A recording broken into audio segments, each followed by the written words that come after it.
Hello everybody, it's Anna here again today, and today we are at Llandudno in North Wales, learning about some history of the connection of Alice in Wonderland with this town. So come along and join us. You're very, very welcome. Don't forget, welcome in Welsh is croeso. What we're going to be doing today is following what is called the Alice Town Trail. And it's a trail that has wooden sculptures at different parts around Llandudno, celebrating the town's connection to Alice. And we're going to be stopping at them, looking at them, and I will put on the screen what each one is, though I think you'll notice when it's a white rabbit or Alice, I'm sure you'll notice. But here is a photograph of the real Alice Liddell, which the storybooks are based on. And Lewis Carroll, the writer of the books Alice in Wonderland and Through the Looking Glass, was friends of the Liddell family. So he knew this Alice Liddell very, very well. And her Wonderland was Llandudno, where they spent their summer holidays. They had a holiday home here called PENMORFA. And when Lewis Carroll used to come to Llandudno to visit them at their holiday home, he would hear all of these stories that Alice Liddell would tell him about her Wonderland and where she had been visiting.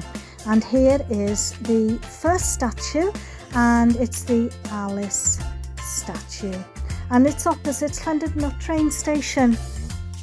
Alice's father was the Dean of Christ Church in Oxford, and his name was George Henry Liddell, and he was so impressed with the developing Llandudno at the time that he decided to bring his family here for their very first Easter holiday. So that's the connection, and he was friends with Lewis Carroll, obviously the writer of Alice in Wonderland and Through the Looking Glass, like I said. And so when he used to come to visit them at their home called PENMORFA, then he would be told stories by Alice of all of the things and places that she had seen in Llandudno, and the Great Orme, which was the big rocky headland you'll see soon.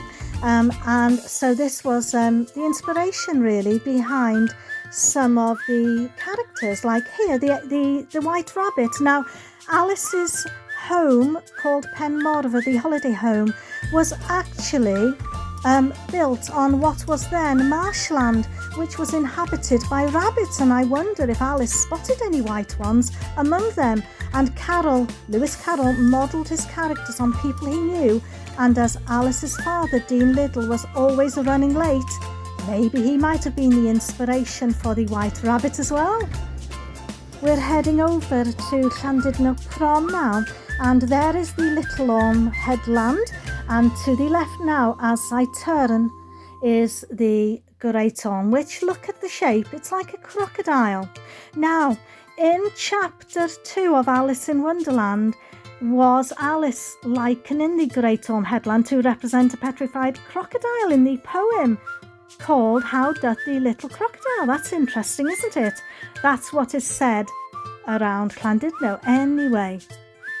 And here we are at the Mad Hatter sculpture. Now, do you remember in the story the Queen ordered that the Mad Hatter's head be cut off? Well, look, it's set outside the Queen's Hotel though. That's really interesting, I thought.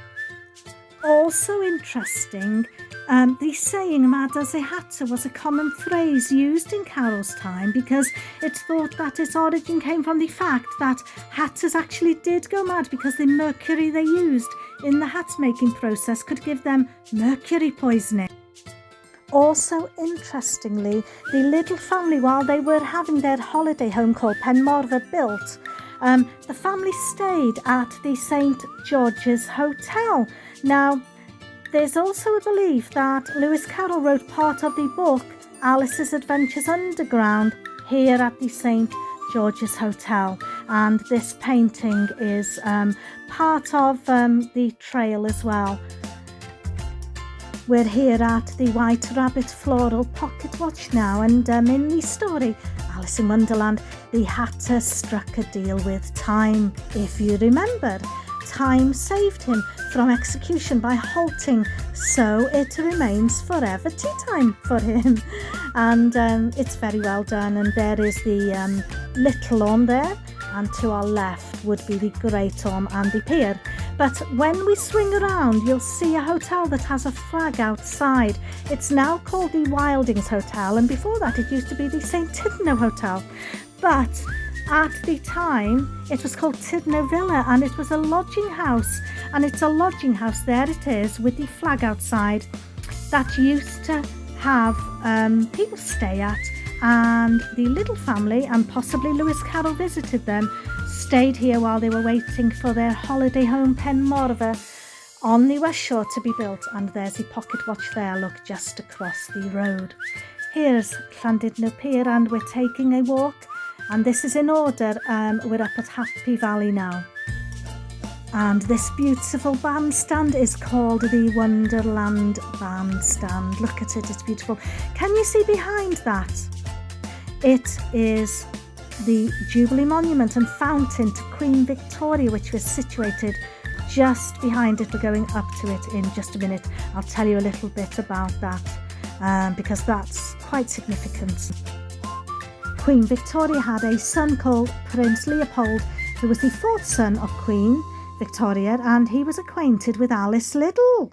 Now, this is interesting because it's thought that Leopold had a romantic interest in Alice, and he was a very welcome visitor to the Liddell's Oxford household and remained one of Alice's close friends for several years, and it has been suggested that he considered marrying her, although others suggest that he preferred her sister Edith. However, this is a monument and fountain to Queen Victoria.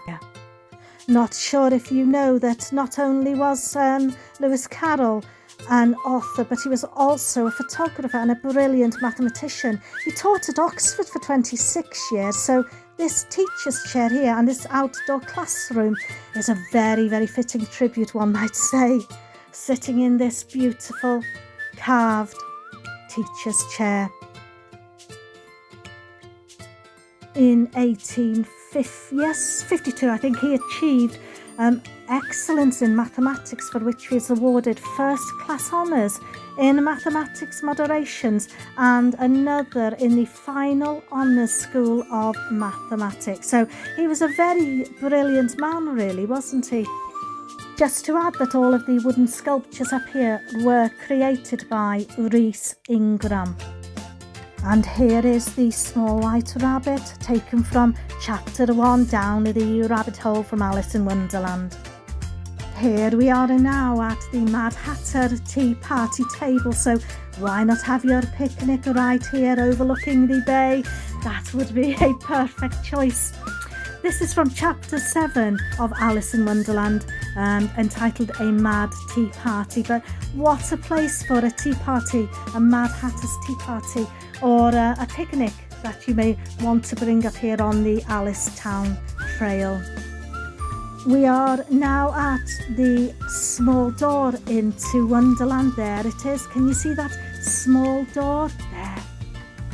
This is from chapter 7, A Mad Tea Party, from Alice in Wonderland, and there are the King and Queen chairs, and they're just so wonderfully carved and in such a beautiful location up here at Happy Valley. And there is obviously the Cheshire Cat from chapter 8, the Queen's Croquet Ground. And this is the church, St George's Church, that the Liddell family used to attend when they were down on their holidays. And the church clock was known to be quite poor at keeping the correct time, and it's reported that Dean Liddell was very unhappy about it, and maybe this is why he was said to be notoriously late.